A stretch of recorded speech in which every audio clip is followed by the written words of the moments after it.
La crisis en el gas que se está reflejando en el aumento del consumo de energía eléctrica fue uno de los temas principales que se discutió en el Congreso Anual de Asoenergía.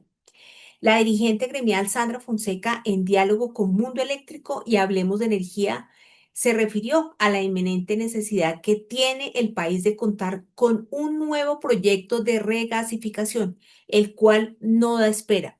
Este proyecto debería entrar a operar por tarde en 2 años. ¿Para qué? Para optimizar la infraestructura de gas y al mismo tiempo de energía y para abastecer la demanda, porque las dificultades no son en el mediano y largo plazo. La crisis es una realidad actual.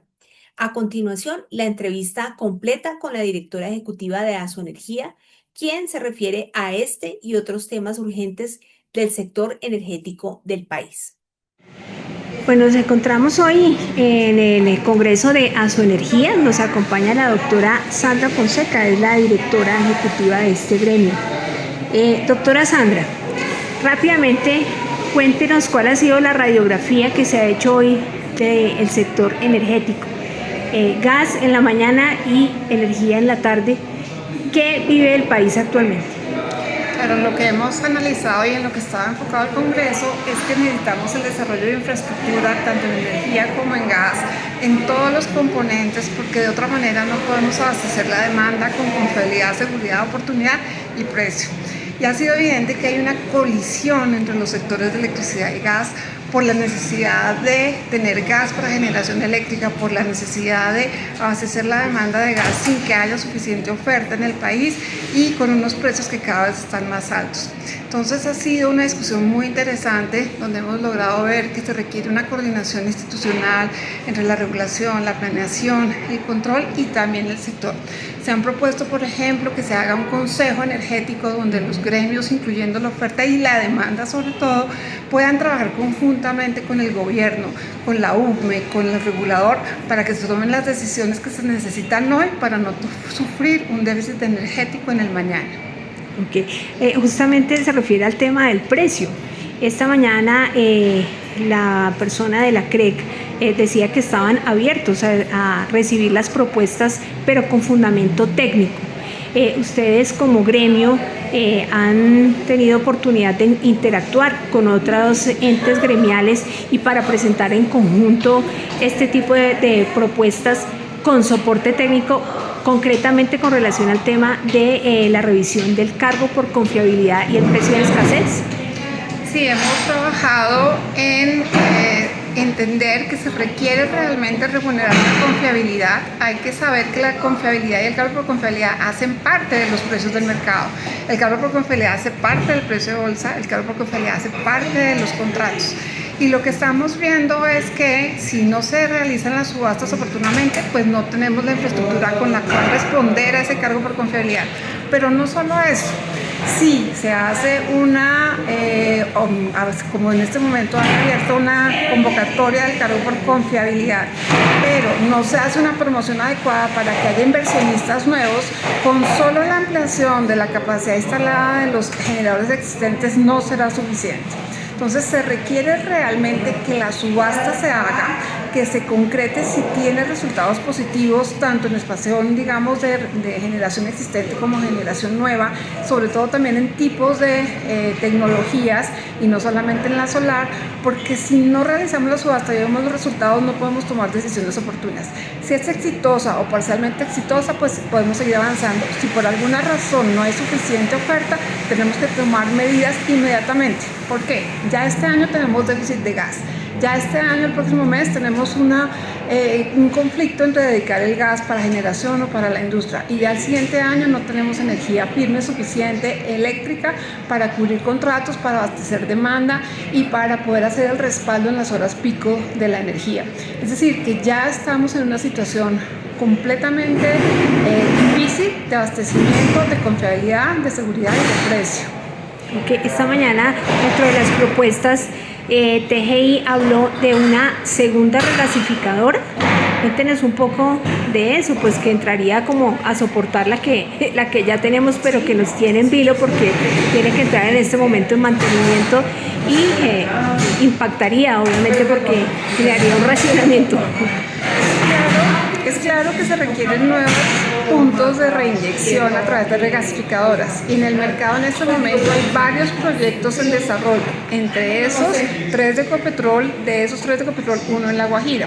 Esta mañana Teji nos habló de un mismo punto de inyección también en La Guajira y habrá que definir si es el mismo o es diferente del que nos está hablando Ecopetrol.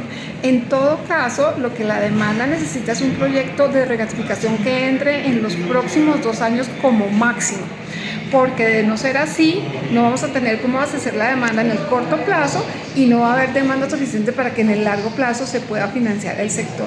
Entonces, más allá de la ampliación de la regasificadora de SPEC, que hoy en día está en, desarrollo, sí se requieren proyectos de regasificación adicionales que optimicen la infraestructura.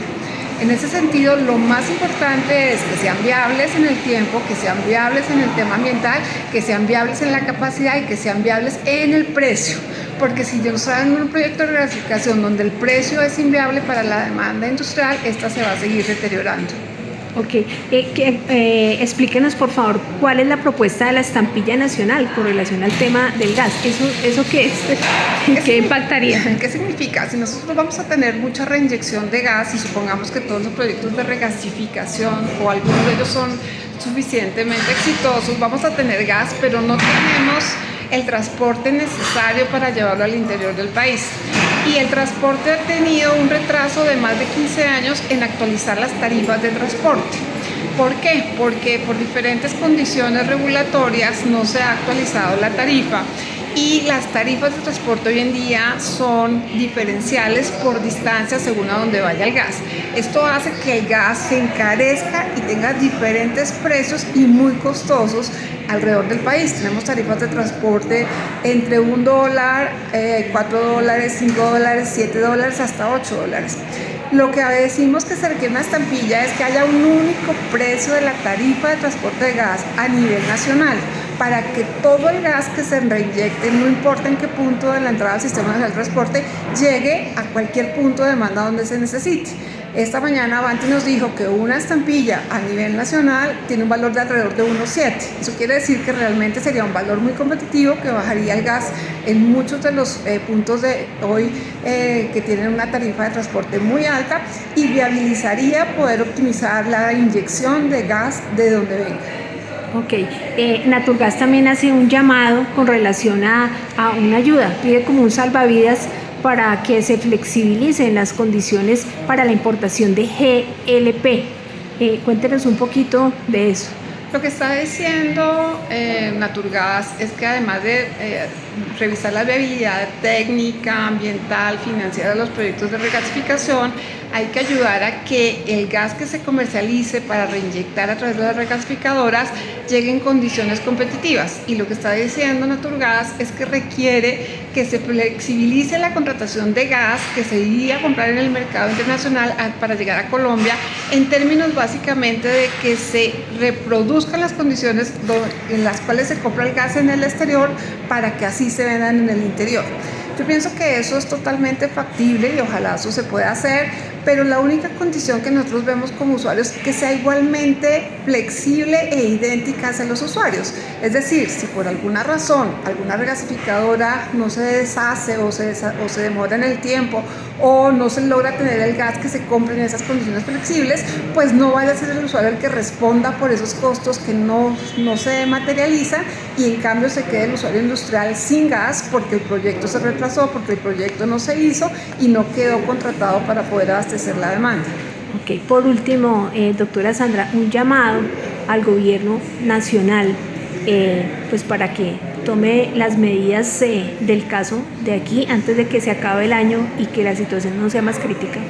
Realmente yo pienso que hay que hacer conciencia de que hay una crisis energética que estamos ya viviendo, no es una futura crisis. En este momento tenemos una crisis en el gas que se está reflejando específicamente en una crisis en el sector eléctrico.